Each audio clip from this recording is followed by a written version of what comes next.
El templo del Apocalipsis. ¿Qué tema tan interesante vamos a considerar ahora con el doctor Alberto Dreyer? Hoy se construyen enormes, imponentes edificios donde adorar a Dios. Centenares se reúnen. Pero también se construyen templos en chozas.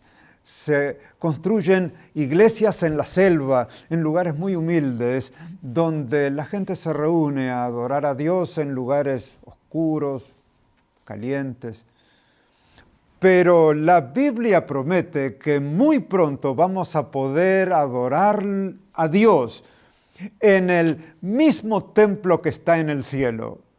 Doctor Dreyer, ¿es ese el templo al cual se refiere el Apocalipsis? Sí, Carlos. La Biblia cuenta el Apocalipsis más definidamente que hay un templo en el cielo y una gran multitud que no se podía contar de redimidos aparece en las visiones de Juan alabando a Dios en ese templo. Esa es la razón por la cual hoy tenemos que ir a los templos terrenales para acostumbrarnos a alabar a Dios. De lo contrario, no estaríamos preparados para alabarlo junto con los ángeles de Dios en el cielo. Leamos lo que un ángel le dice a Juan en Apocalipsis 7, versículos 14 y 15. Estos son los que han salido de la gran tribulación y han lavado sus ropas y las han emblanquecido en la sangre del Cordero. Por esto están delante del trono de Dios y le sirven día y noche en su templo. En un tema anterior nos preguntamos si hay un templo en el cielo. Y vimos efectivamente que hay un lugar en donde millones de ángeles adoran a Dios. Y qué maravilloso será poder un día cantar con esos ángeles y adorarlo junto a esa maravillosa multitud de redimidos. ¿Qué nos dice el Apocalipsis acerca de ese templo? Nos dice que ese templo concuerda en su ordenamiento con el humilde templo que construyó Moisés y que trató de representar de acuerdo a una visión que Dios le dio. Luego, el templo de Salomón fue más grande todavía, y tenemos que recordar que los profetas no vieron todo lo que hay en ese templo, sino solo lo que Dios les revelaba. Dios le dio a Moisés, el primer escritor de la Biblia, una vislumbre de su disposición y funcionamiento. De manera que para poder comprender los diferentes momentos de las visiones del Apocalipsis, debemos conocer esa disposición que Dios bosquejó antiguamente y respetarlas. ¿Y cuál es la disposición de ese edificio? Los muebles, las habitaciones o los cuartos de ese lugar. De acuerdo a lo que Dios reveló, en el primer apartamento hay 3 muebles y ese primer apartamento se llamaba lugar santo. Los muebles eran la mesa de los panes de la presencia de Dios, también estaba el candelabro y el altar del incienso. Y sobre ese altar el sacerdote terrenal efectuaba un ritual diario de intercesión.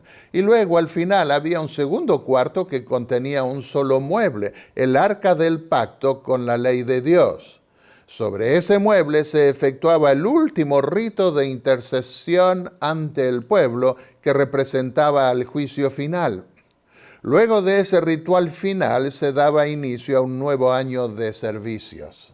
Ahora, en el santuario, en el templo del Apocalipsis, ¿se mantiene esa misma disposición, sugiriendo que la adoración, la intercesión celestial ocurre en el lugar santo y en el lugar santísimo? Cuando vamos al Apocalipsis es eso lo que vemos. Lamentablemente muchos espiritualizan ese templo para desconectarlo de sus proyecciones espaciales y como resultado se vuelven incapaces de discernir los tiempos de las profecías que están conectadas con ese templo en la disposición cristiana. Ahora, en el templo que construyó Moisés en el desierto, había un candelabro en el lugar santo. En la primera visión de Apocalipsis, Jesús está en medio de los candelabros. Quiere decir esto que en el lugar santo, que Jesús está en el lugar santo del templo celestial, velando para que la llama de la fe se mantenga viva en las iglesias. Así es. Pero algunos se preguntarán por qué menciona Juan 7 candelabros cuando en el tabernáculo de Moisés se hizo 1 y en el templo de Salomón se hicieron 10 candelabros. Aparte del hecho de que el número 7 representa algo completo y que la visión de los candelabros abarca toda la dispensación cristiana, nos llama la atención que Juan viera en el cielo una realidad que se asemejase más al templo de Salomón que al tabernáculo de Moisés, porque él ve puertas en lugar de velos o cortinas. Si sumamos todos los candelabros de 7 lámparas cada uno que Juan ve en el Apocalipsis, vemos que son 10. 7 candelabros en la primera visión, 1 en la segunda visión que contiene 7 lámparas y 2 en la visión del capítulo 11. 7 más 1 más 2, ¿cuánto da? 10. Ahora, el apóstol Pablo en la epístola a los Hebreos se refiere al santuario celestial como teniendo velos. Y ahora aparece que en el templo del cielo hay puertas. Permítame leer lo que dice en Hebreos capítulo 6, versículo 19. Tenemos una esperanza segura y firme y que penetra hasta detrás del velo como ancla del alma. Y en Hebreos 10:20 dice, tenemos confianza para entrar al santuario por la sangre de Jesús, por un camino nuevo y vivo que Él inauguró para nosotros a través del velo, es decir, por el camino de su carne. ¿Hay velos o puertas en el santuario del...? Bueno, Juan está viendo lo que Dios le reveló del cielo. En cambio, el apóstol Pablo, en la epístola a los Hebreos, él argumenta teológicamente proyectando lo que se dio en el templo terrenal antiguo hacia lo que hay en el templo celestial. Usted mencionó que en el templo celestial hay 10 candelabros. ¿Solo 10 candelabros para un santuario tan majestuoso? En realidad, como dices, el templo del cielo es más grande y más perfecto, así que puede haber más. Pero Dios reveló los candelabros o lo que tenía que ver con el santuario terrenal para que fuese más fácil para el apóstol entender la conexión, la correspondencia entre el santuario terrenal y el celestial. Así que Dios escogió de ese templo terrenal lo que podía servirle a Él para entender esa conexión. Ahora, el santuario que construyó Moisés en el desierto fue amplificado en el templo. Se dispuso todavía el lugar santo y el lugar santísimo, pero aparentemente el templo del cielo se construyó más acorde con el santuario, el templo edificado por Salomón. Sí, hay un buen número de elementos más que aparecen, que muestran la colección entre el templo de Salomón y el templo que vio Juan en el Apocalipsis. Prestemos atención al detalle. En la primera visión, Juan ve a Jesús en medio de los 7 candelabros que Dios escogió para representar a las 7 iglesias del Apocalipsis. No ve allí al trono de Dios aún. En la segunda visión ve una puerta abierta que conduce al trono de Dios y le dice al apóstol, sube acá para mostrarle en realidad lo que iba a suceder después. Y Juan ve el trono de Dios en el lugar santísimo. En el desierto, el nivel del patio del lugar santo y el del lugar santísimo era en principio el mismo porque se trataba de una tienda portátil. En cambio, en el templo de Salomón, el lugar santísimo fue construido sobre una roca que los judíos llaman hoy sacra. Esa roca era el lugar más alto del monte de Jerusalén y estaba 10 pies más elevada que la superficie del lugar santo. Eso lo documento ampliamente en mi libro Las expectaciones apocalípticas del santuario. Ese hecho comprobado por las medidas que dio Salomón en el libro de Crónicas se puede percibir en la visión del profeta Isaías cuando Dios le reveló su trono en el templo celestial y vio al Señor sentado sobre un trono alto y elevado, Isaías 6:1. ¿Es esa la razón entonces por la que Jesús, después de estar entre los candelabros del lugar santo, oyó la voz que le decía, sube acá, indicando al trono alto y elevado, o tal vez se refiere a una visión de la tierra al cielo? ¿Dónde está Jesús ahora?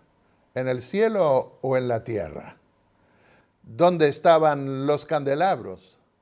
En el templo celestial. De manera que en la segunda visión, Juan fue llevado a subir del lugar santo del templo celestial al lugar santísimo donde está el trono de Dios.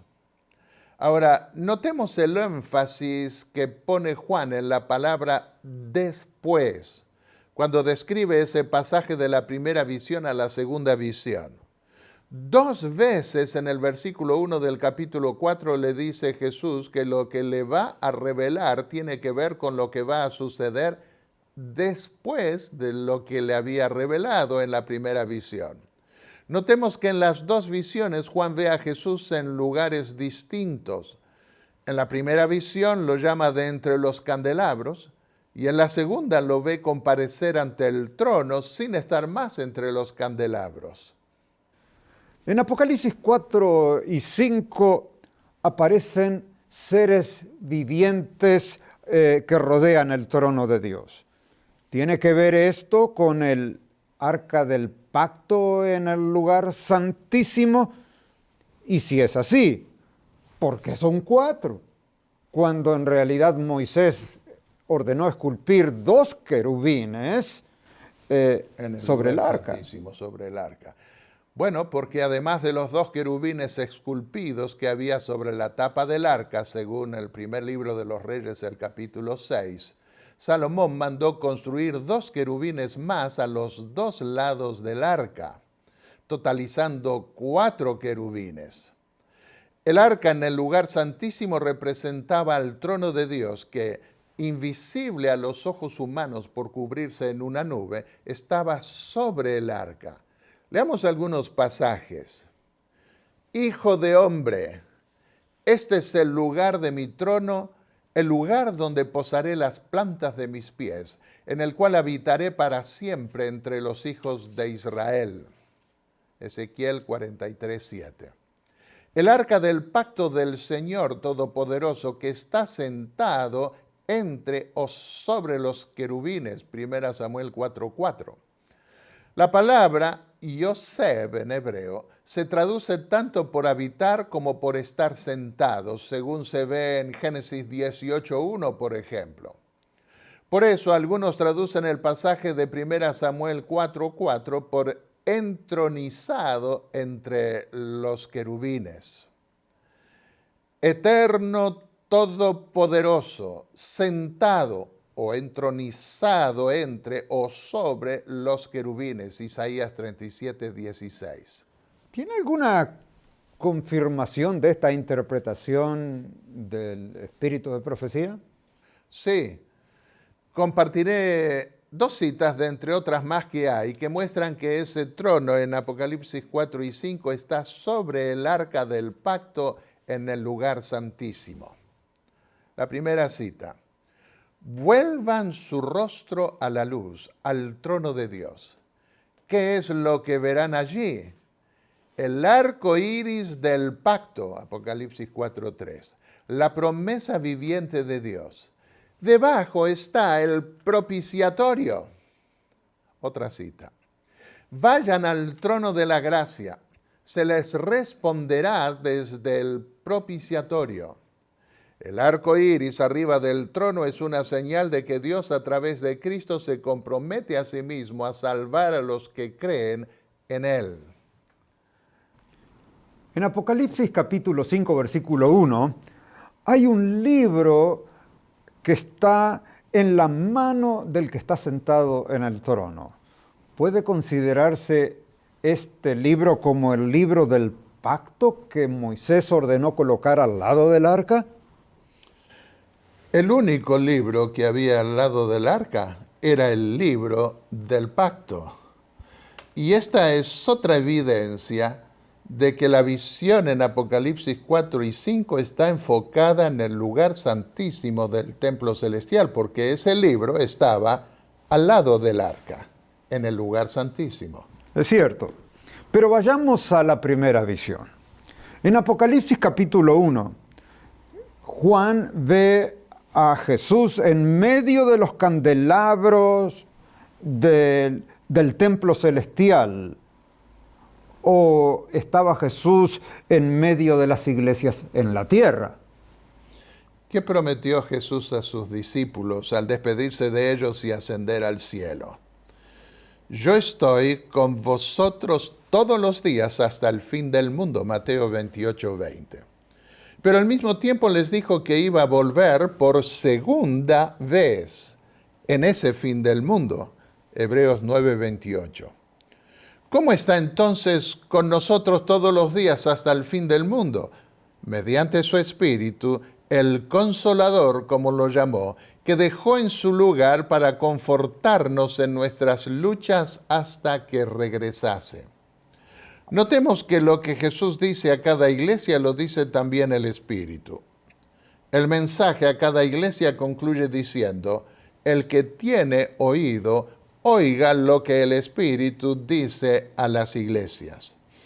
En otras palabras, lo que Jesús dice, lo dice a través de su Espíritu. De manera que, por un lado, Jesús está en medio de sus iglesias en la tierra por medio de su Espíritu, y por el otro, las iglesias están representadas en el cielo por los candelabros del templo celestial, donde Jesús vela por ellas. Muy bien. Ahora, en Apocalipsis 4 y 5, Juan ve un candelabro en el lugar santo y el trono en la misma visión. ¿Dónde está el trono en la visión de Apocalipsis 4 y 5? ¿En el lugar santo o en el lugar santísimo? Esa es una referencia al día de la expiación, cuando se abría la puerta al lugar santísimo y el templo entero quedaba conectado sin velos ni puertas cerradas entre medio. Notemos que Juan comienza diciendo en la visión del trono: vi una puerta abierta. Por eso puede ver tanto las 7 lámparas de un candelabro en el lugar santo como el trono en el lugar santísimo.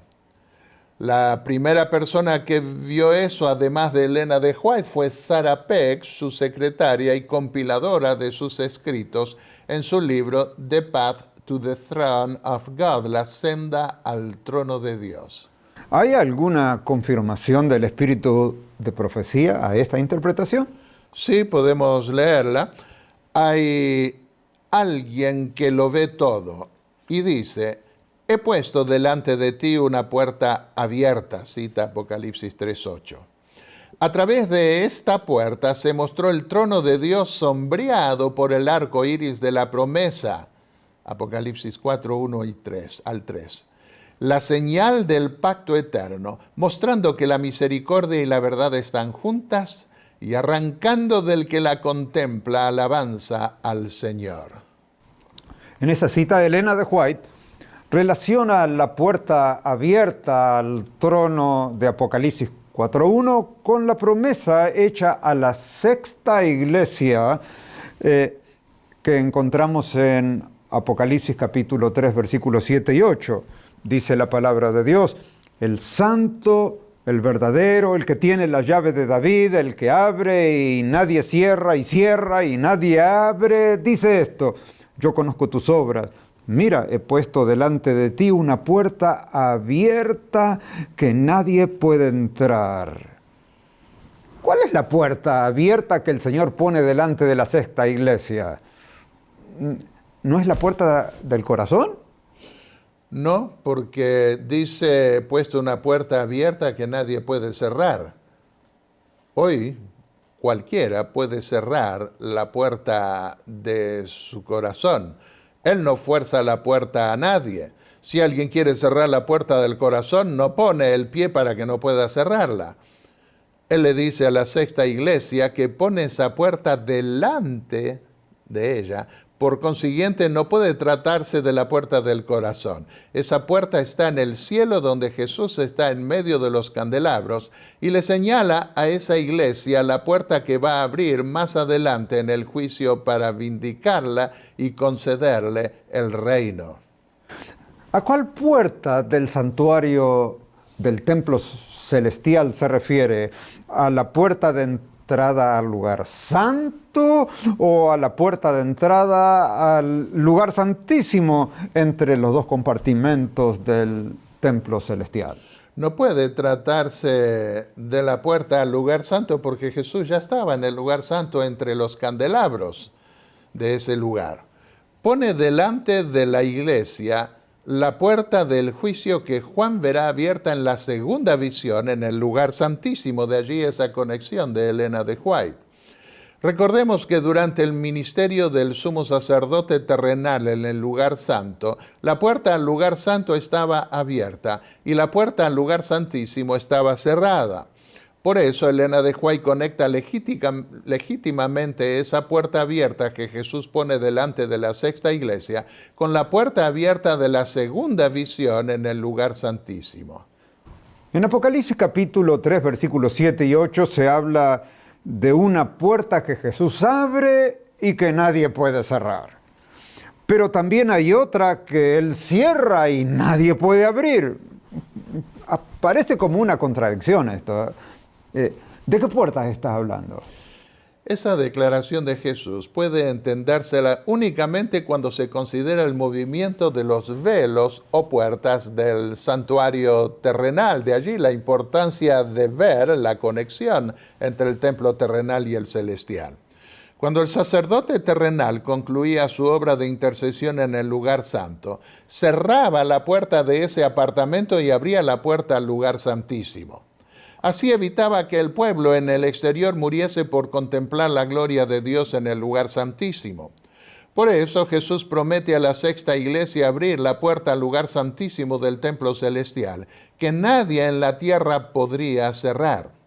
Y al mismo tiempo le dice que iba a cerrar la puerta de entrada al lugar santo, que nadie podría abrir. Estamos en la sexta iglesia, no en la primera.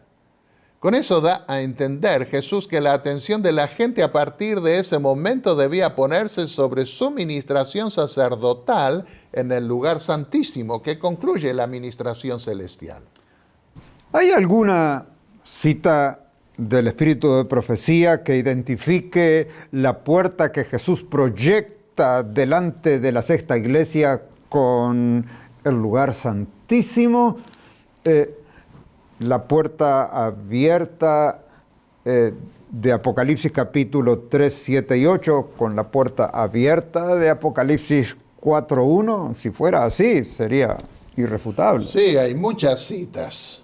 Leamos una de ellas. Vi que Jesús había cerrado la puerta del lugar santo y nadie podía abrirla, y que había abierto la puerta que da acceso al lugar santísimo y nadie podía cerrarla, y que desde que Jesús abrió la puerta que da al lugar santísimo, que contiene el arca, los mandamientos, han estado brillando hacia los hijos de Dios, y estos son probados acerca de la cuestión del sábado. Ella dijo esto en otras ocasiones explicando que no había visto esa conexión antes que Dios se la reveló. Ahora, ¿no vio Elena de White a Jesús en el lugar santo? Como dice el credo apostólico muy temprano, que Jesús está sentado a la diestra de Dios Padre. ¿No ocurre eso en el lugar santo? En un tema anterior, donde consideramos si hay un templo en el cielo y concluimos con pruebas abundantes que sí, que hay un templo en el cielo, vimos que habría algunos contrastes entre ambos templos. Y vimos también que todos los contrastes fueron anunciados en profecía, ya que el santuario terrenal era imperfecto, apenas una miniatura del gran templo celestial. Entre esos contrastes está el hecho de que Jesús iba a oficiar en el lugar santo sentado a la diestra de Dios. ¿Por qué? Porque a diferencia de los sacerdotes terrenales, Él iba a ser no solo sumo sacerdote, sino también rey según el orden de Melquisedec. Los reyes se sentaban sobre tronos. Pero en Apocalipsis 5 Jesús no está sentado, sino que está de pie en medio del trono, esto es, delante del trono, porque dice que vino y tomó el libro. Y en ningún lugar dice que se sienta, como en el día de la expiación que representaba el día final de juicio y el sacerdote comparecía delante del arca en medio de la escena del trono en el lugar santísimo. Jesús comparece ahora ante el Padre en su trono. El pasaje dice, y vino y tomó el libro que estaba en la mano derecha del que estaba sentado sobre el trono. Ahora, el libro estaba al lado derecho del trono de Dios o en la mano de Dios, en la mano derecha de Dios. ¿Cómo es la diferencia entre los dos? Esa es una escena solemne. El Cordero no es un maleducado que toma el libro por su cuenta. Ya hablaremos más sobre esto en un siguiente tema. Miren esta declaración del espíritu de profecía que concuerda con lo que dicen los eruditos hoy. Allí en su mano abierta yace el libro. El libro que Juan vio en la mano de aquel que se sienta sobre el trono. El libro que ningún hombre podía abrir. Ahora, ¿qué hacemos con el libro que el Cordero abre? Porque es evidente que abre los sellos de ese libro frente al trono que, según vimos, está en el lugar santísimo. Así es, son los seres vivientes o querubines que rodean el trono en el lugar santísimo los que invitan al profeta a ver el rompimiento de cada sello que ata el libro. La única explicación posible es que revisan desde el juicio el pacto que la Iglesia hizo a lo largo de los siglos. Eso lo veremos en otro tema en detalle. Siendo que vamos a considerar este tema de la segunda visión del Apocalipsis más adelante, pasemos ahora a la siguiente referencia al templo que está en el cielo, que se encuentra en Apocalipsis capítulo 6, versículo 9. Vi debajo del altar las almas de los que habían sido muertos a causa de la palabra de Dios y del testimonio que habían mantenido. Un altar. ¿A qué altar se refiere acá? Al altar altar que estaba en el patio del templo o al altar que estaba dentro del templo? Al altar del incienso.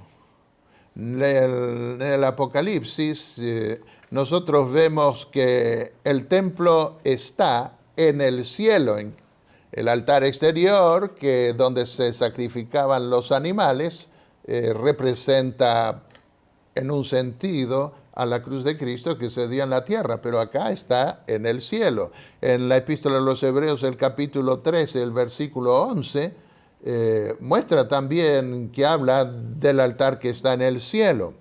Algunos han querido vincular la expresión bajo el altar con el derramamiento de la sangre del sacrificio al pie del altar que se daba antiguamente en el templo terrenal.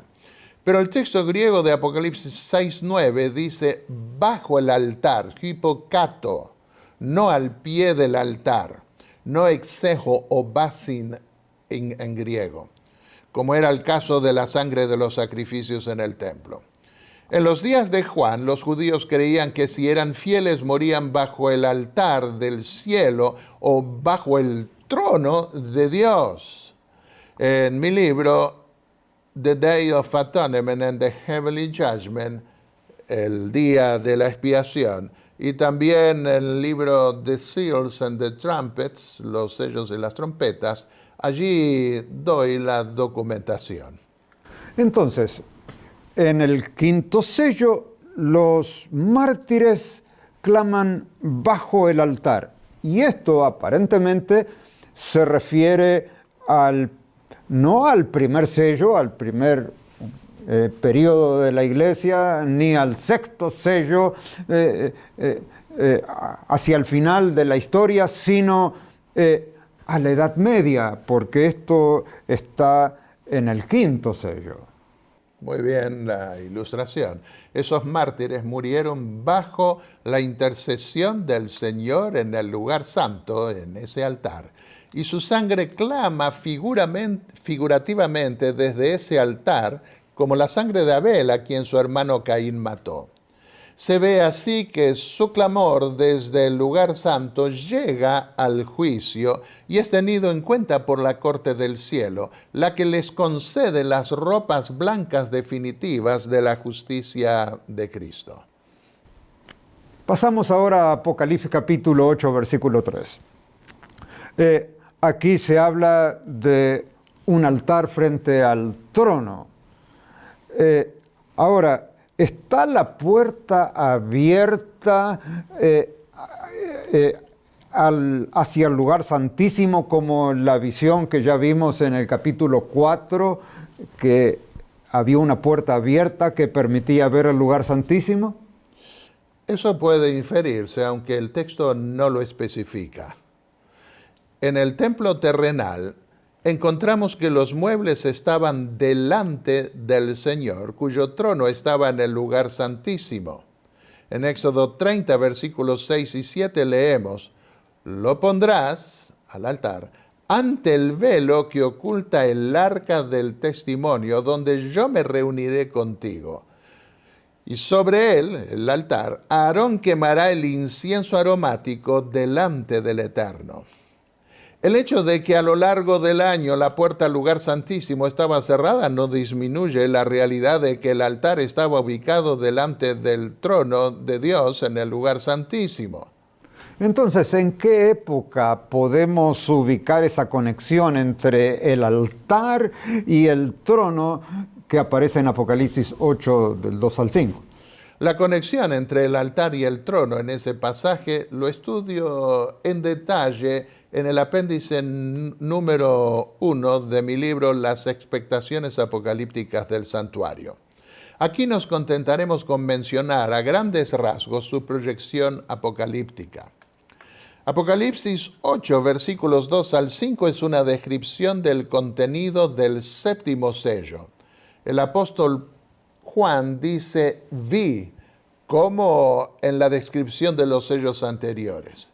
¿Y qué ve el apóstol en el séptimo sello? Los 7 juicios divinos que se cumplen al son de trompetas de guerra contra el imperio opresor, y la intercesión celestial ante el altar del incienso y el trono.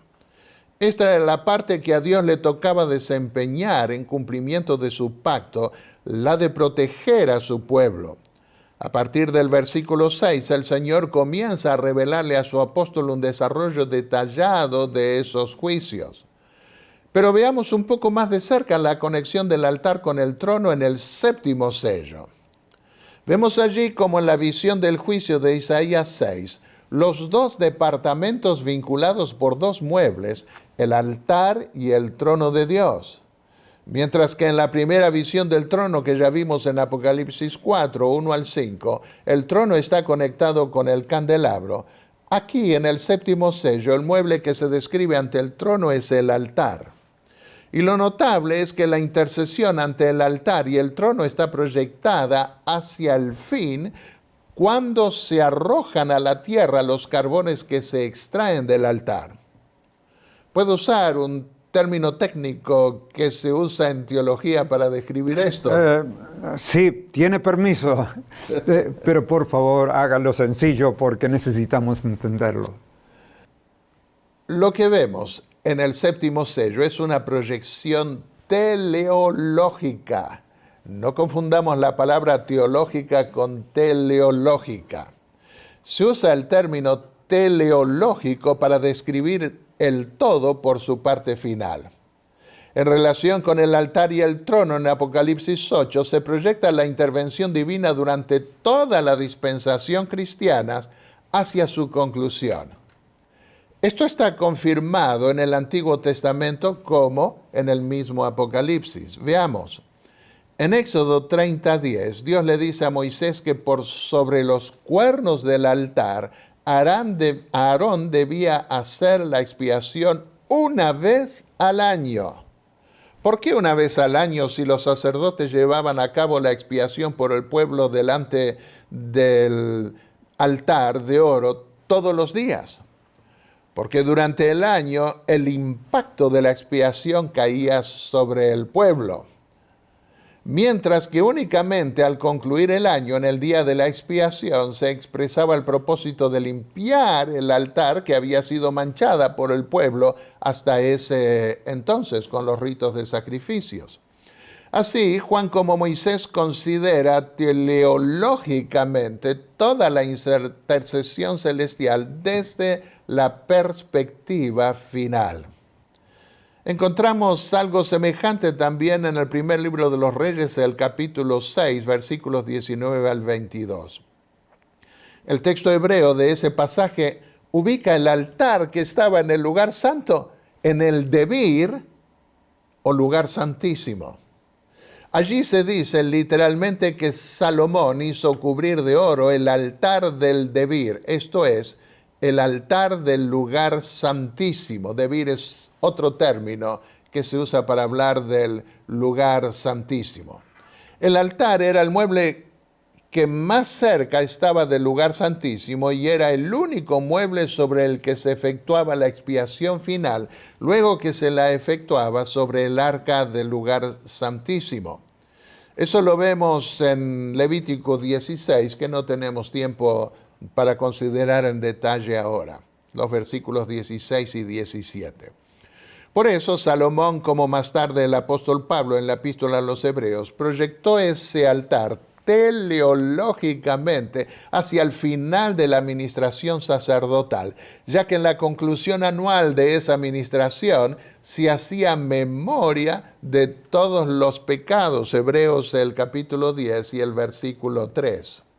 ¿Quiere decir entonces que en el séptimo sello se trae a colación todos los juicios de Dios ejecutados durante la dispensación cristiana, así como también toda la intercesión que se hizo frente al altar?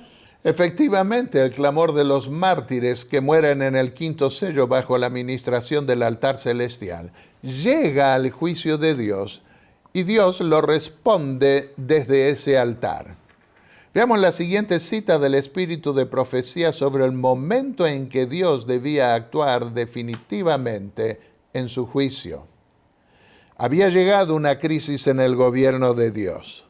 La tierra estaba llena de transgresión. Las voces de los que habían sido sacrificados a la envidia y odio humanos estaban clamando debajo del altar por retribución. Notemos que hace llegar el clamor del quinto sello al juicio final para su consideración. Todo el cielo estaba preparado para ponerse en marcha en favor de los elegidos. Una palabra de él, y los rayos del cielo habrían caído sobre la tierra llenándola con fuego y llama. Pero Dios tenía que hablar, y habrían habido truenos, relámpagos, terremotos y destrucción. Hay otra confirmación en el Apocalipsis sobre el valor del altar en el juicio final. Sí, más de una. Lo vemos, por ejemplo, en el contexto del juicio en Apocalipsis 11.1, tal como lo explica correctamente Elena de White. Leamos la cita. La obra se está llevando a cabo en la corte celestial. En visión en la isla de Patmos, Juan dijo, me fue dada una caña semejante a una caña de medir, y se me dijo, levántate, mide el templo de Dios, el altar y a los que adoran en él. Debe llevarse a cabo esta obra solemne en la tierra. Miren y vean cómo está la medida del carácter de ustedes comparada con la norma de justicia divina, su santa ley. Los adoradores deben pasar bajo la línea medidora de Dios. ¿Quién soportará la prueba? También en las plagas finales que deben caer sobre el mundo, la voz que ordena ejecutar los juicios proviene del altar. ¿Es así? Así es. En Apocalipsis 14, versículos 18 y 19, aparece de nuevo el altar interior en la conclusión de la administración celestial, en un contexto que se propone demostrar que la intercesión llegó a su fin y los malvados no podrán cambiar más por misericordia. Leamos. Y del altar salió a un otro ángel que tenía poder sobre el fuego y gritó a gran voz al que tenía la hoz afilada, vendimian los racimos de la vid de la tierra porque sus uvas están maduras para echarlos en el gran lagar de la ira de Dios. También los juicios finales de las plagas provienen del templo y bien definidamente del altar. Leamos. Oí una gran voz que desde el templo decía a los 7 ángeles, id y derramad en la tierra las 7 copas del furor de Dios, Apocalipsis 16.1. Y oí al altar que decía, sí, oh Señor Dios Todopoderoso, verdaderos y justos son tus juicios. Versículo 7. Me quedé pensando en el pasaje que leyó de Apocalipsis 14, versículos 18 y 19. ¿Por qué dice, del altar salió a un otro ángel que tenía poder sobre el fuego? Porque como el ángel de Apocalipsis 8, que tomó los carbones de fuego que está sobre el altar para arrojarlos sobre la tierra, el ángel de Apocalipsis 14 tiene poder sobre ese fuego del altar. ¿Y por qué dice en Apocalipsis capítulo 15 que los ángeles salen del templo? ¿Significa eso que no queda nadie en el templo para interceder por los que estamos en la tierra? El día debía llegar, y está llegando, en que la intercesión celestial debe concluir. No va a pasarse el Señor eternamente intercediendo. Hay un fin. Estaba representado por esa intercesión final. Cuando ese momento llegue, Jesús se retirará del templo celestial y vendrá a la tierra, según Apocalipsis 14:14, sobre una nube para ejecutar sus juicios sobre la tierra. El templo del cielo se vacía, porque todos salen del templo para acompañar a Cristo en la ejecución de su juicio. Uno de los querubines, con forma de león que estaba junto al trono en el lugar santísimo, es el que da a los 7 ángeles las copas de la ira de Dios. Leamos. Después de estas cosas, miré, y se abrió el templo del tabernáculo del testimonio en el cielo. Y salieron del templo los 7 ángeles que tenían las 7 plagas. Y el templo se llenó con el humo de la gloria de Dios y de su poder, y nadie podía entrar al templo hasta que se terminaran las 7 plagas de los 7 ángeles. Esto significa que una vez que todos salen, no hay nadie para interceder por los que claman. El tiempo de gracia terminó. Por eso dice que nadie puede entrar.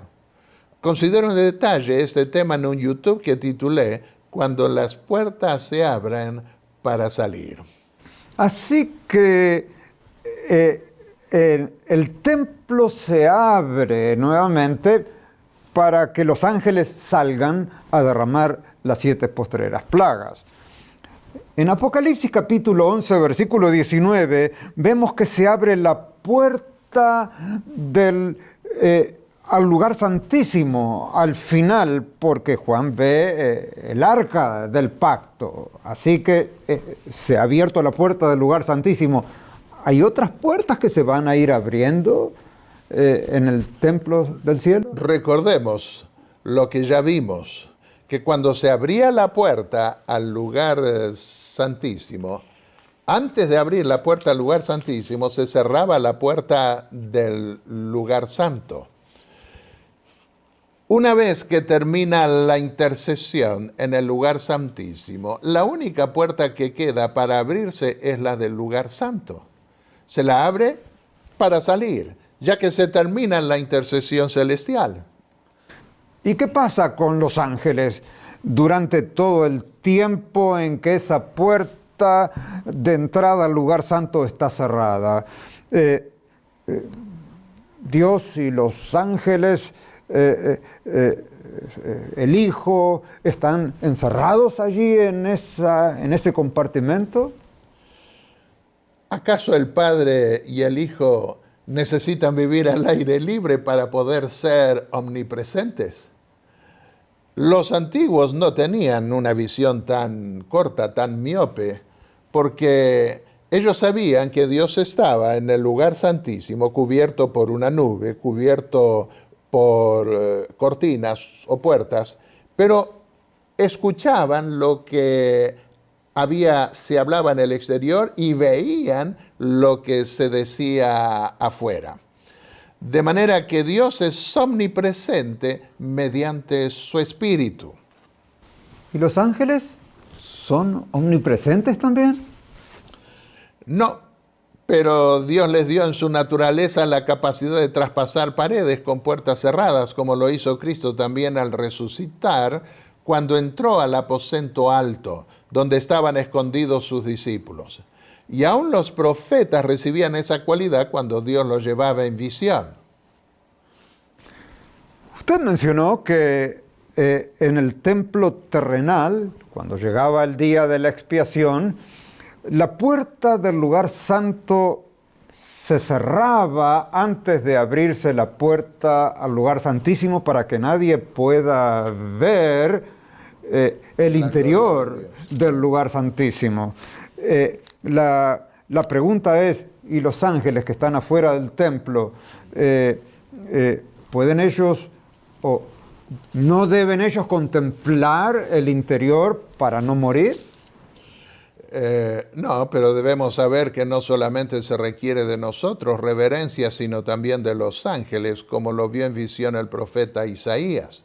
Dijo que los querubines cubren sus pies con 2 alas, cubren su cuerpo con otras 2 alas y cubren su cuerpo también cubren su rostro también con 2 alas. ¿Qué valor tendría el cierre de velos o puertas en el templo celestial? No lo sé, pero podría ser para mantener viva en la memoria el reloj profético que les indicaría a los ángeles en qué momento de la intercesión celestial está ese templo en el cielo. También podría ser un medio de prepararlos para entrar con reverencia ante la misma presencia de Dios. No lo sabemos.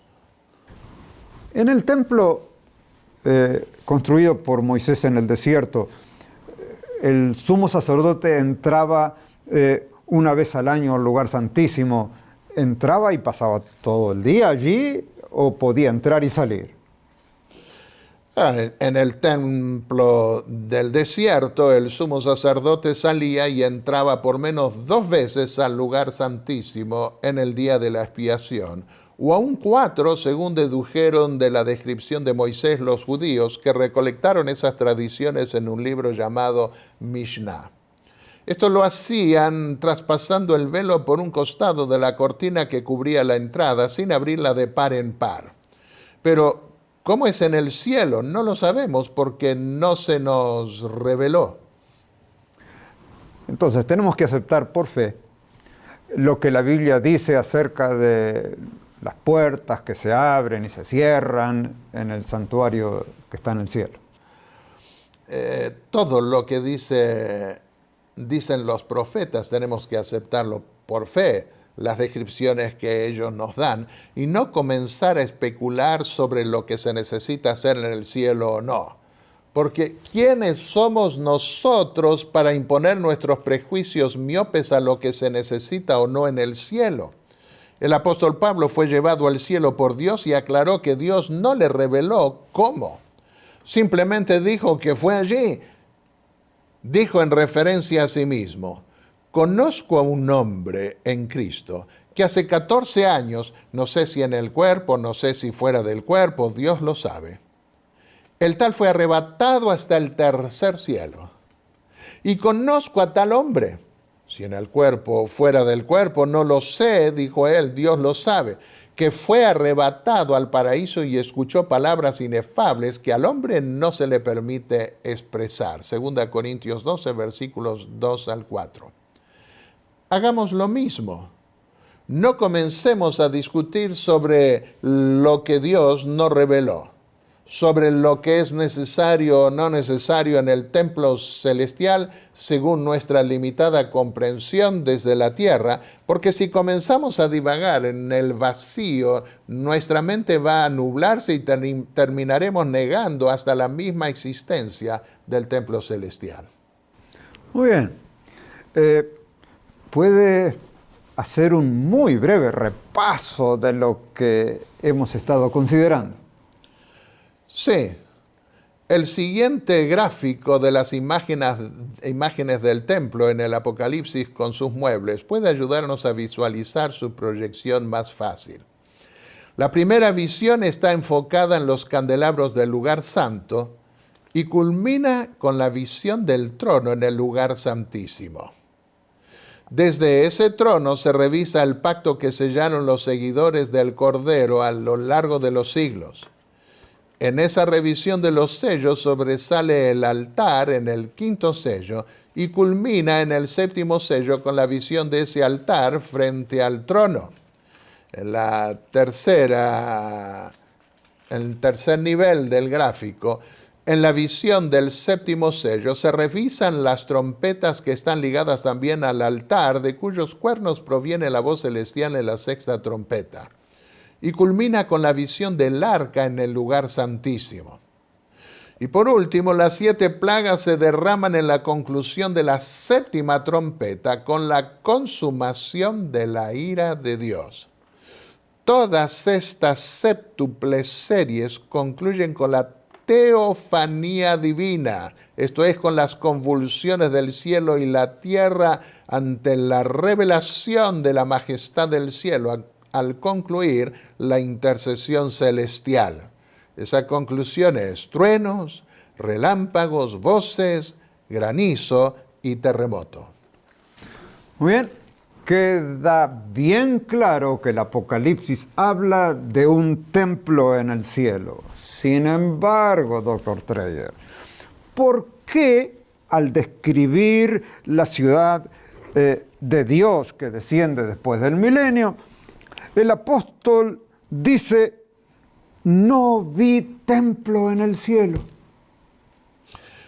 Ese pasaje describe la ciudad de Dios después del juicio milenial y la destrucción final de los malvados.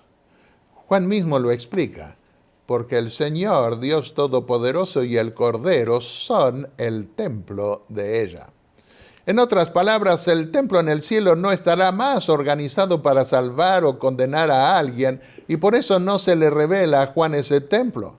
Recordemos que, según el apóstol Pablo, el templo celestial fue levantado por el Señor, lo que significa que ese templo no es eterno.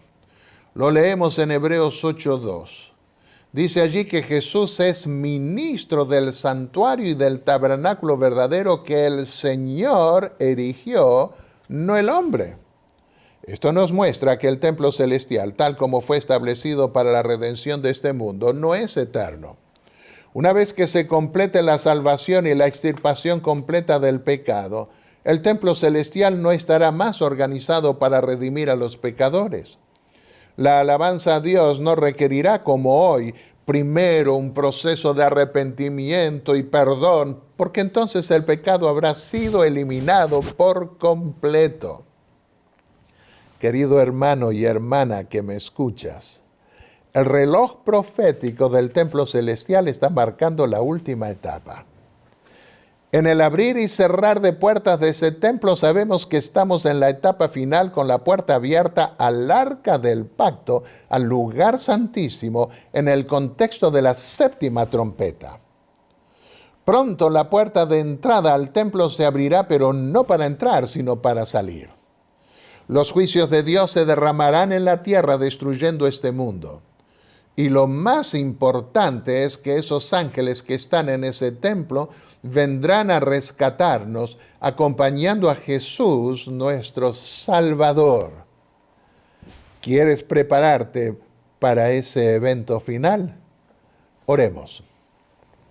Padre y Dios Santo que estás en los cielos, gracias por la oportunidad que nos das de conocer algo de ese templo maravilloso en el cual pronto adoraremos y en el cual participaremos de las alabanzas de millones y millones de ángeles, junto con la gran multitud.